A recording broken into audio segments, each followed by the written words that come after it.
Friends, कसे आहात तुम्ही सगळे? आय होप तुम्ही सगळे छानच असाल. तर आज आम्ही चाललो आहे त्र्यंबकेश्वरला. तर त्र्यंबकेश्वरला आहे काय?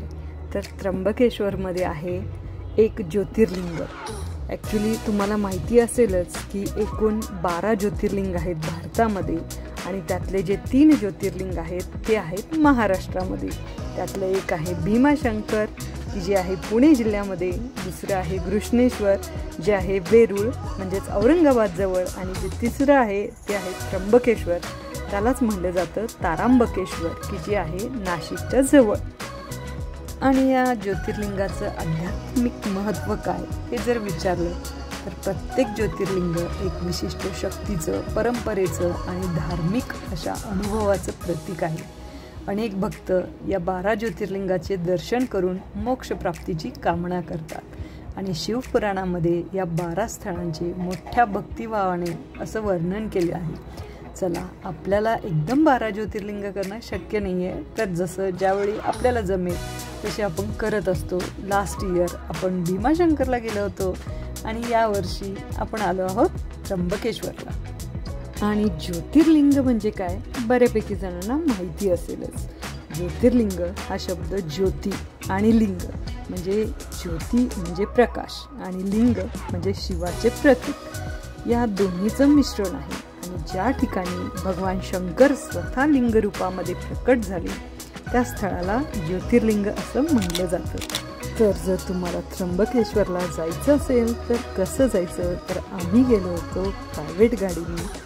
तर डायरेक्ट बससुद्धा आहेत महाराष्ट्रामध्ये. कुठूनही तुम्हाला नाशिकला जायला बसेस मिळतील आणि नाशिकपासून साधारण 35 ते 40 किलोमीटर अंतरावर निसर्गरम्य अशा ठिकाणी हे त्र्यंबकेश्वर आहे. अगदी तुम्हाला नाशिकपर्यंत रेल्वेसुद्धा मिळते, त्यामुळं तुम्हाला नाशिकला कसंही यायचे, बसनी या, रेल्वेनी या, किंवा तुमच्या ठिकाणावर त्र्यंबकेश्वरपर्यंत डायरेक्ट बस असेल तर उत्तमच.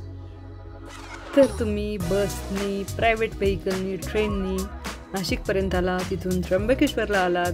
तर आता याच्यानंतर तुम्हाला राहायचं कुठं आहे? तर राहण्यासाठी गजानन महाराज संस्थानांचं खूप छानसं असं भक्तनिवास आहे, तिथं तुम्ही राहू शकता. त्यांचं कुठल्याही प्रकारे ऑनलाईन बुकिंग नाही आहे, तिथं तुम्हाला आधी जायचं आहे आणि रूम अवेलेबल असेल तर तुम्हाला मिळेल.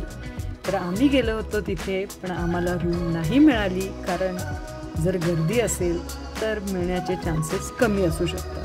तर तिथे प्रायव्हेट रूमसुद्धा आहेत, तिथे तुम्ही राहू शकता. अगदी म्हणजे काही आश्रमसुद्धा आहेत, बजेट फ्रेंडली पण आहेत, तुम्ही जसे घ्याल तसे आहेत, तर तिथं तुम्ही राहू शकता.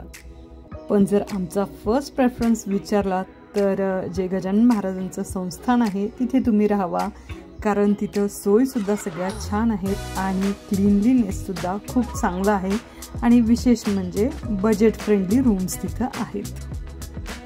आता दर्शनासाठी किती वेळ लागतो? तर हे अवलंबून आहे की तुम्ही कुठल्या प्रकारचं तिकीट काढलेलं आहे. म्हणजे 2 प्रकार आहेत. एक तर तुम्ही नॉर्मल क्यूमध्ये विदाऊट तिकीट जाऊ शकता, आणि जे दुसरं आहे की त्याच्यासाठी तुम्हाला 200 रुपीज पे करायचे आहेत आणि त्या लाईनमध्ये उभं राहायचं आहे. तर आम्ही जे आहे ते 200ची जी लाईन होती तिथे उभे होतो. तर आम्हाला साधारण 3.5 ते 4 तास लागले. आणि इट्स टोटली डिपेंड ऑन तुम्ही कुठल्या सीझनमध्ये चालला आहात, त्याच्यावर तुम्हाला दर्शनासाठी वेळ लागू शकतो. आणि हे तुम्ही ऑनलाईन बुकिंगसुद्धा करू शकता. आम्ही ऑनलाईन बुकिंगच केलं होतं रांगेसाठी. तर हे शेवटी तुमच्यावर आहे, कारण जर तुम्ही तिथे जाऊन म्हटलात की मला 200ची जी वेगळी लाईन आहे तिथून करायचं आहे, पण त्याच्यासाठीसुद्धा तिथे गेल्यानंतर रांग आहे, त्यामुळे इट्स ऑलवेज बेटर की तुम्ही आधीच बुक करा. आणि आल्यानंतर फक्त त्र्यंबकेश्वरच करू नका, इथे जवळपास बरेच ठिकाणं आहेत. हां, आणखी एक महत्त्वाचं, इथे कुंभमेळावा भरतो, तुम्हाला माहिती असेलच. तर कुशावर्त तीर्थ म्हणून आहे की जे गोदावरी नदीचं पवित्र कुंड इथं आहे. तर इथे यात्रेकरू येऊन स्नान करतात. त्यानंतर ब्रह्मगिरी पर्वत आहे जो त्र्यंबकेश्वर मंदिराच्या मागे असलेला आहे. गोदावरी नदीचं उगमस्थान आहे.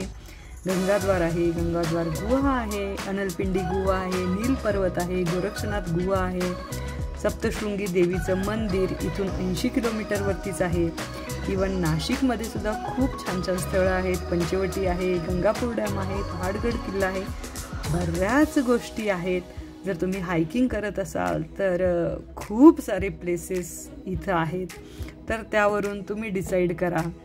रामकुंड आहे, सीतागो आहे, कालाराम मंदिर आहे, बऱ्याच गोष्टी इथे आहेत फिरण्यासाठी.